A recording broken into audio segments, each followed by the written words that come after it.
Welcome back to special editor sir. Prabhakar గారు, నా మాట వినపడుతుంది కదండి. మనకి అక్కడ పవర్ పోయినట్టుంది మీ ఇంటి దగ్గర, అందువల్ల కొంచెం మనకి అంతరాయం ఏర్పడిపోయింది. So but will continue our programme అండి. ఉన్నంతలో చేద్దాం. అభిప్రాయం చెప్పడం ఇంపార్టెంట్ కదా. మీరు ఇందాక చాలా ఇంట్రెస్టింగ్ దశలో ఉంది డిస్కషన్. యాక్చువల్ గా మీరు పూర్వ చరిత్ర అంటే నేపథ్యం చెప్తూ ఉన్నారు. ఆంధ్ర తెలంగాణ మీరు పరకాలకి దీనికి సంబంధించి చెప్తున్నారు. దాని నుంచి కొంచెం మేము పరకాల నుంచి పరకాల వాస్తవ్యం అదేనండి. వరంగల్ జిల్లా నైజాం ప్రాంతంలో 1878కి ముందు కొన్ని కుటుంబాలని ఎంపిక చేసి రెవెన్యూ అధికారుల కింద భూమి శిస్తు వసూలు చేసుకోవడానికి అనేక ప్రాంతానికి నైజాం ప్రభు వాళ్ళని పంపించినటువంటి వారు మేము వచ్చి అక్కడ ఇప్పుడున్నటువంటి కవిటం గ్రామంలో ప్రస్తుతం పశ్చిమ గోదావరి జిల్లాలో మమ్మల్ని మా పూర్వీకుల్ని అక్కడ నియోగించారు. అంచేత ఇవాళ ఒక కృత్రిమంగా ఒక భూభాగం ఇది ఒక భూభాగం అది అనేటువంటి మాట ఇవాళ వస్తుంది. కానీ ఈ కేవలం ఈ 10 సంవత్సరాల్లో దీన్ని బాగా ఎక్కువగా ప్రచారం చేశారండి. అంతకుముందు ఈ మాట లేదు. నేను ఇందాక చెప్పినట్టుగా భాగవతం గాని, లేకపోతే సురవ ప్రతాప్ రెడ్డి గారు ఇచ్చినటువంటి సూచీకరణ గాని, శ్రీకృష్ణ దేవరాయ ఆంధ్ర భాషా నిలయం గాని, ఆంధ్ర పితామహ గాని, సురవ ప్రతాప్ రెడ్డి గారు తీసుకొచ్చినటువంటి అనేక సంచికలు ఆంధ్ర గోల్కొండ కవులు అన్నారు. ఆంధ్ర కవులు అన్నారు. గోల్కొండ ఆంధ్ర కవులు అన్నారు. గోల్కొండ ఆంధ్ర కవి వరేంద్రుడు అన్నారు. అంచేత ఆంధ్రుల సామాజిక చరిత్ర ఆంధ్రులకు రాశారు. సామాజిక చరిత్ర ఆంధ్రులకు రాశారు ఆయన. అంచేత అది జాతి శబ్దం. ఇవాళ ఇది ఆంధ్రోళ్ళు, ఆంధ్ర వాళ్ళు, ఆంధ్రోళ్ళు అనేటువంటి మాటకి అర్థం లేని మాట అది. అదే కానీ ఒకటే ప్రభాకర్ గారు, ఆ రోజు ఉన్న భావోద్వేగం వేరు, ఆ రోజు ఉన్నటువంటి పరిస్థితులు వేరు. తర్వాత మీరు అన్నట్టుగా అందరూ కలిసి 56లో కలిసిపోయారు. అంత బాగుంది. అప్పుడు కలవటం అనేది ఒక మహోత్కృష్టమైన కార్యక్రమం అనుకున్నాము. మరి దేశమంతా కూడా రాష్ట్రాలు, భాషా ప్రయుక్త రాష్ట్రాలు ఏర్పడడానికి ఆంధ్రప్రదేశ్ మార్గదర్శకం అనుకున్నాము. అలాంటిది ఈవేళ మరి భాషా ప్రయుక్త రాష్ట్రాలను విడదీసేటువంటి ప్రక్రియ కూడా ఆంధ్రదేశం నుంచే మొదలు కావాలని కోరుకుంటున్నాం ఇవాళ. అంటే మార్పు వచ్చింది, రాజకీయంగా వచ్చిన మార్పు అంటారా, ప్రజల్లో వచ్చిన మార్పు అంటారా, లేకపోతే ఫెయిల్యూర్ ఆఫ్ ది ఎవరైతే ముఖ్యమంత్రులు వీళ్ళంతా ఉన్నారో పార్టీలు కానీ వీళ్ళ యొక్క ఫెయిల్యూర్ అంటారా? ఎట్లా మీరు దీన్ని ఈ మారిన పరిస్థితుల్ని మీరు ఎట్లా ఎంతవరకు పరిగణలోకి తీసుకుంటారండి? ఏమండి, మారిన పరిస్థితులు అని అంటే రాష్ట్రంలో ఉన్నటువంటి రాజకీయ నాయకత్వం, మన నాయకులు అదేలే ఏ ప్రాంతానికి నేను అన్ని ప్రాంతాల నాయకులు నా నాయకులే. ఎందుకంటే నా ప్రజల యొక్క నాయకులు, మనందరి యొక్క నాయకులు. అంచేత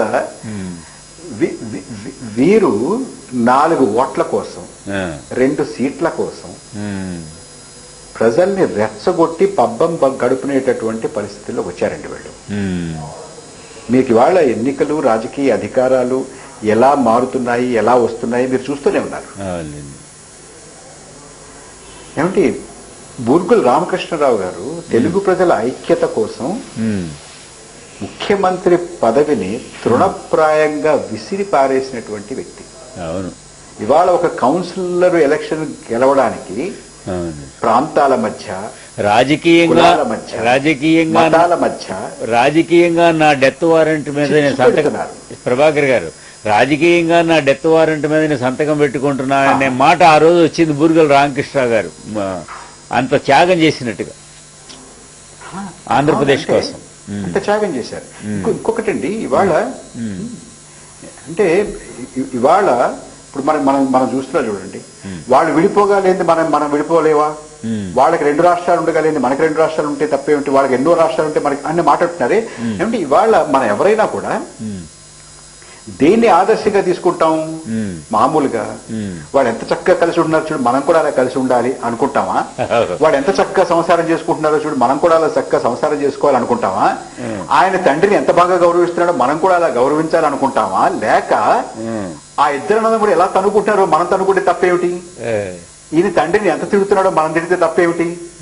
ఆ భార్యాభర్తలు ఎంత కలహించుకుంటున్నారో మనం కలహించుకుంటే తప్పేమిటి అని దీన్ని ఆదర్శంగా తీసుకుంటామా, దాన్ని ఆదర్శంగా తీసుకుంటాం? మన నాయకులు ఇవాళ నైజాం ప్రాంతంలో ఉన్నటువంటి మన నాయకులు మనకి ఏం చెప్తున్నారు? వాళ్ళు కొట్టుకోగలిగింది మనం కొట్టుకుంటే తప్పేమిటి, వాళ్ళు విడిపోగలిగింది మనం విడిపోగలిగితే తప్పేమిటి అని వీళ్ళు అంటున్నారండి, మన నాయకులు అంటున్నారు.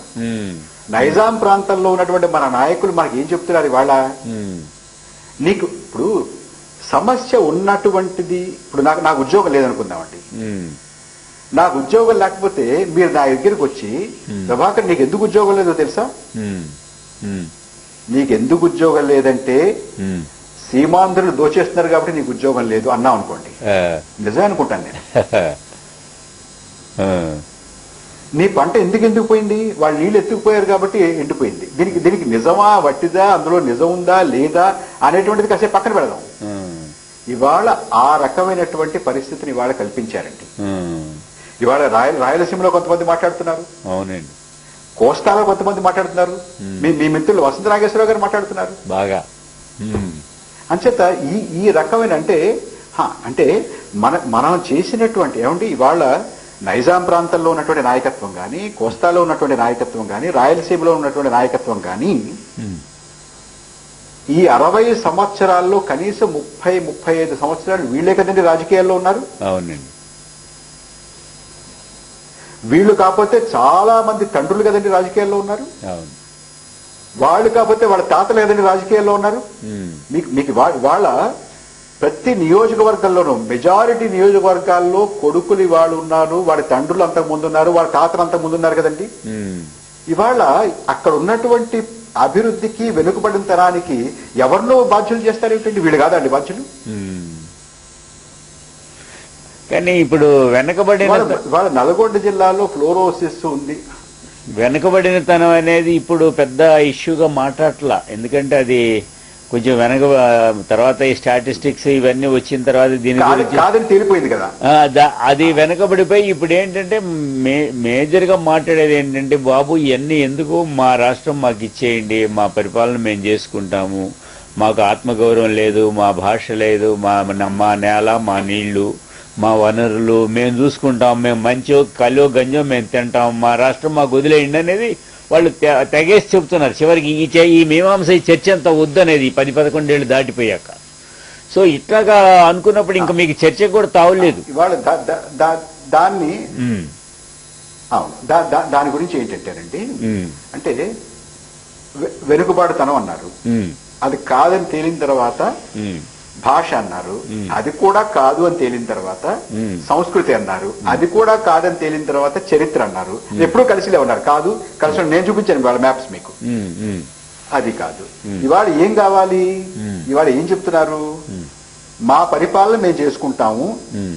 మొన్న ఆయన ఎవరు, మన తెలంగాణ ప్రజా ఫ్రంట్ తరఫున వారు ఒక పిలిపిచ్చారండి, సీమాంధ్ర పాలకులు వెళ్ళిపోవాలి అని. ఏమంటే మనం ప్రజాస్వామ్యంలో ఉన్నాం వెంకట్రావు గారు. ఈ ప్రజాస్వామ్యంలో పాలకులకి పాలితులకి మధ్య వ్యత్యాసం లేదు, మనమే పాలకులం. అదేలేండి. ఒక ఊరిలో ఆ ఊరిలో పంచాయతీ మెంబర్లు ఎవరండి? ఆ ఊరి సర్పంచ్ ఎవరండి? అక్కడ ఎంపీటీసీ ఎవరండి? అక్కడ జడ్పీటీసీ ఎవరండి? మున్సిపల్ వార్డు కౌన్సిలర్ ఎవరండి? మున్సిపల్ చైర్మన్ ఎవరండి?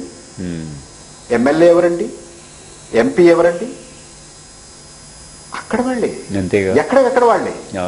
ఇక్కడి నుంచి ఎక్కడికో వెళ్ళి ఎవరో రాజ్యం చేసేది, అక్కడి నుంచి ఇక్కడికి ఎవరో వచ్చి రాజ్యం చేసేది కాదండి. ఎవరిని పరిపాలించుకుంటారు? మనల్ని మనం పరిపాలించుకుంటాం. మనల్ని మనం పరిపాలించుకోవడం లేదు అని అంటే అసలు ఈ రాజ్యాంగాన్ని తీసి అవతల పారేద్దాం మనం. అంతే కదండి వెంకట్రావు గారు. సో స్వయం పాలన అనేటటువంటిది మనం 1947 నుంచి 1948 సెప్టెంబర్ 17వ తారీఖు నుంచి ఈ ప్రాంతంలోనూ మనం అనుభవిస్తున్నాం.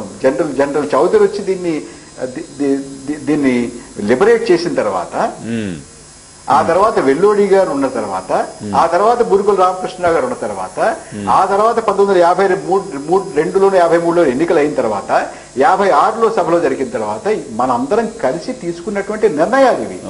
ఇవాళ ఇవన్నీ కాదు అనంటే చివరికి మీరు చెప్పినట్టుగా ఏమంటారంటే ఎందుకు విడగొట్టాలి రాష్ట్రాన్ని అనంటే విడగొట్టాలి కాబట్టి విడగొట్టాలంటారు. అంతకన్నా మించి ఏ రకమైనటువంటి తర్కము లేదు, ఏ రకమైనటువంటి హేతువు లేదు. ఇవాళ why do you want it? I want it because I want it.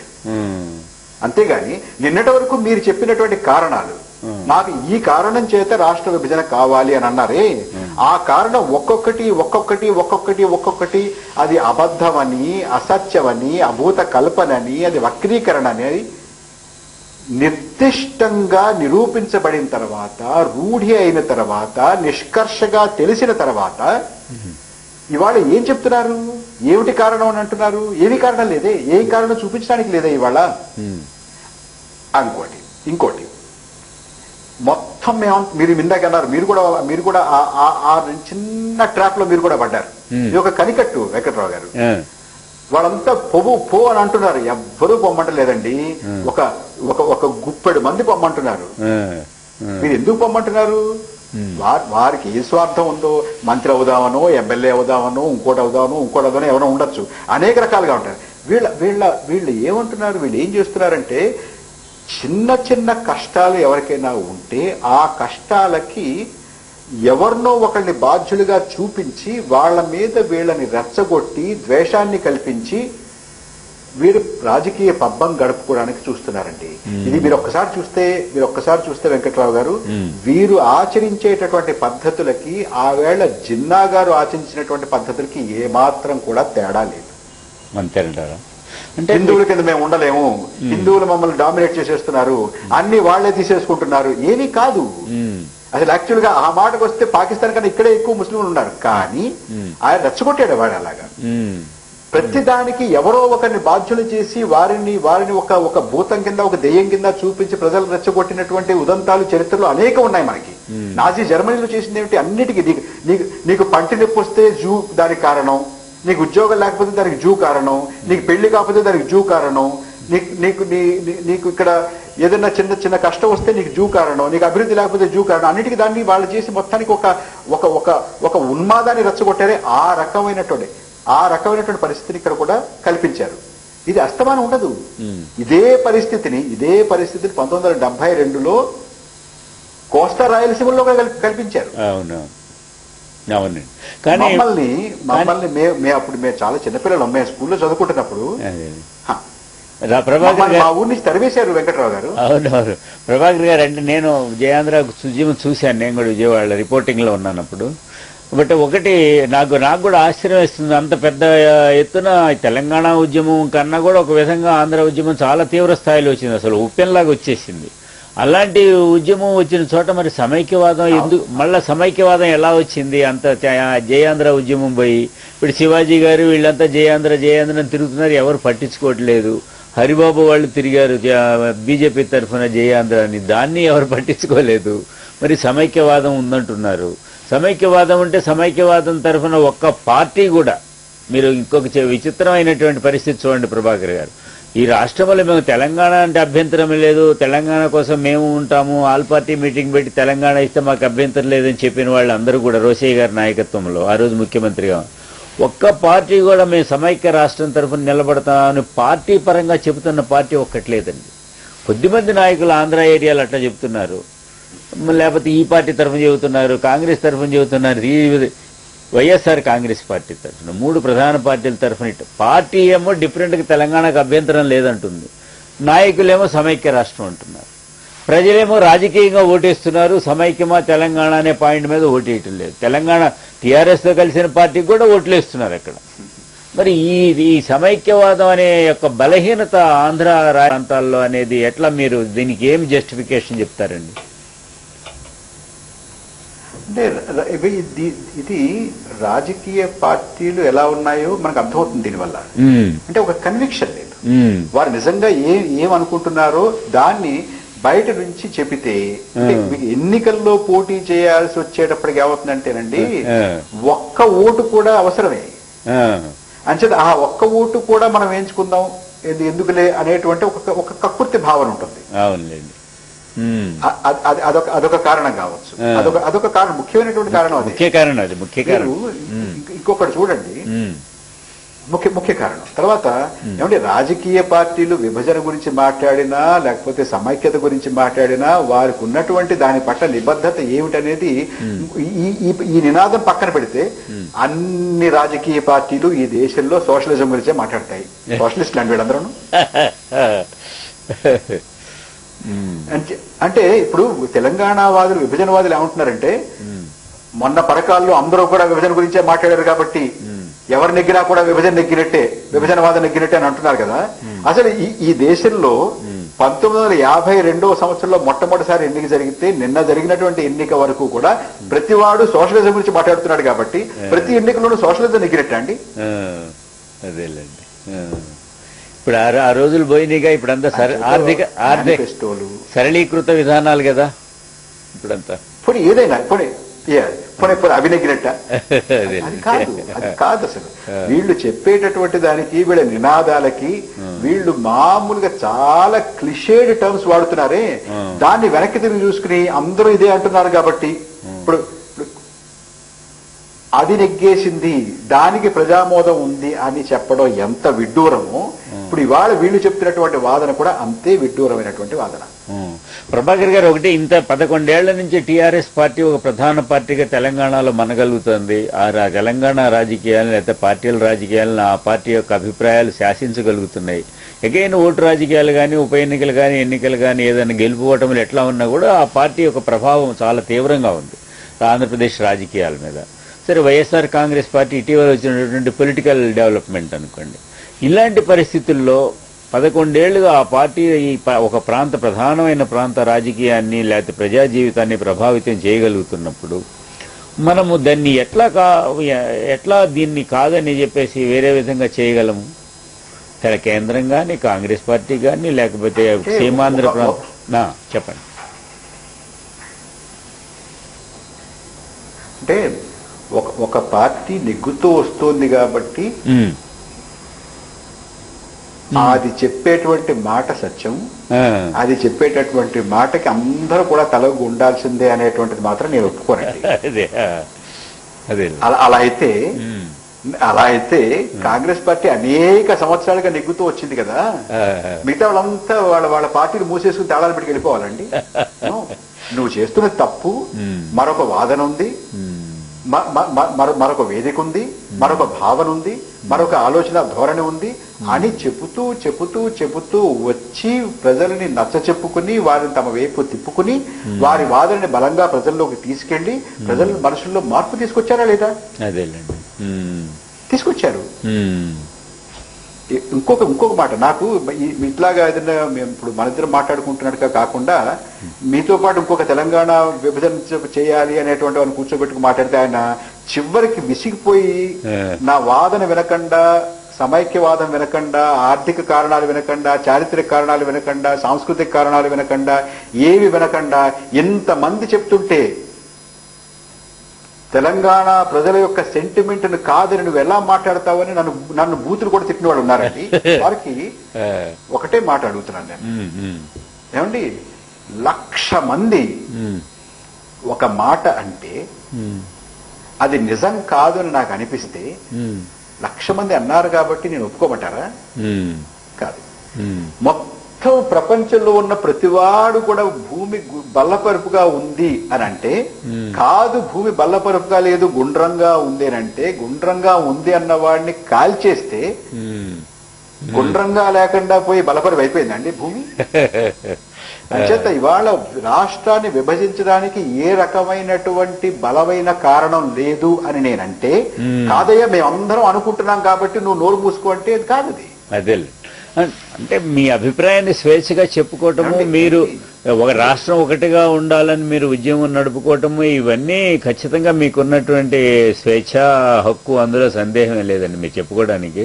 But point ఏంటంటే ఇప్పుడు తెలంగాణ ఇవ్వక తప్పని పరిస్థితి ఏర్పడిపోయింది కాబట్టి తెలంగాణ ఇవాళ రేపో వస్తుంది, మనం ఎందుకు తొందరపడటం అన్నట్టుగా కేసీఆర్ చెబుతున్నట్టుగా వార్తలు వస్తున్నాయి. ఇప్పుడు ఈ రాష్ట్రపతి ఎన్నిక, ఉపరాష్ట్రపతి ఎన్నిక ఇంకేదో ఏదో అయిన తర్వాత తెలంగాణ మీద ఏదో ఒకటి నిర్ణయం కేంద్రం తీసుకోబోతుంది అనేటువంటి అభిప్రాయం కూడా వస్తుంది.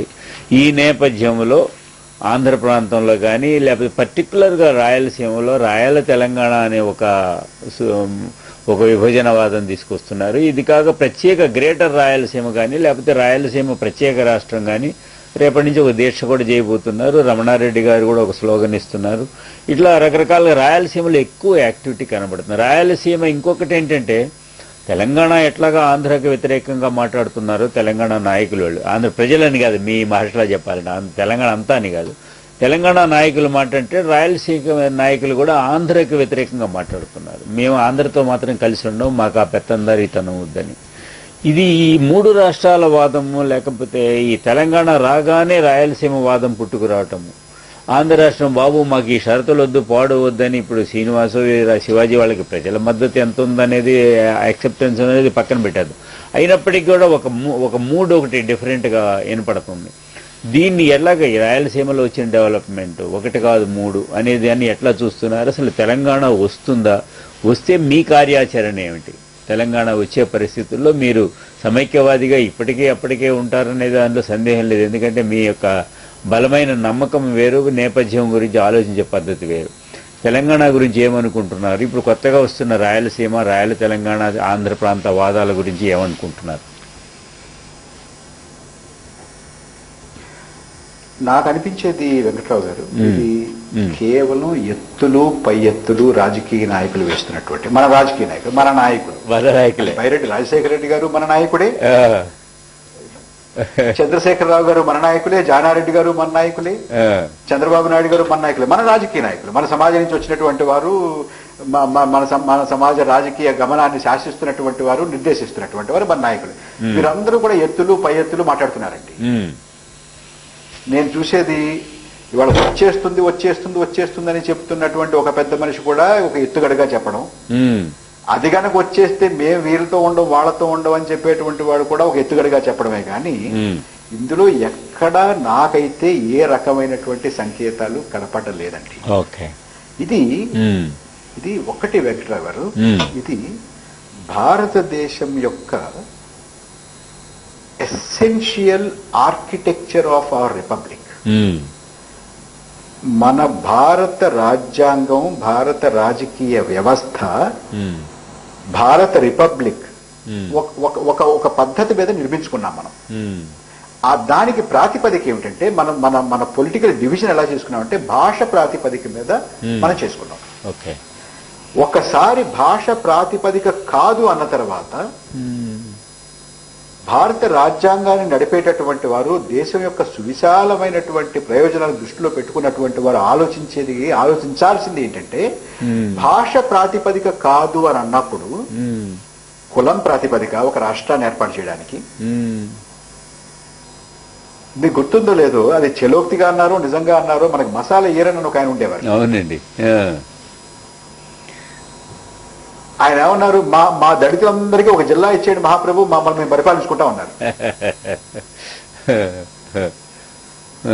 అంటే దేశాన్ని ఎలా ఆర్గనైజ్ చేసుకుంటాం మనం? భాష కాదు మన పరిపాలన వాటికి కాదు అని అంటే అది కులం అవుతుందా, మతం అవుతుందా, గిరిజన ప్రాంతాలు లేకపోతే పల్ల ప్రాంతాలు అవుతాయా, ఏమవుతాయి?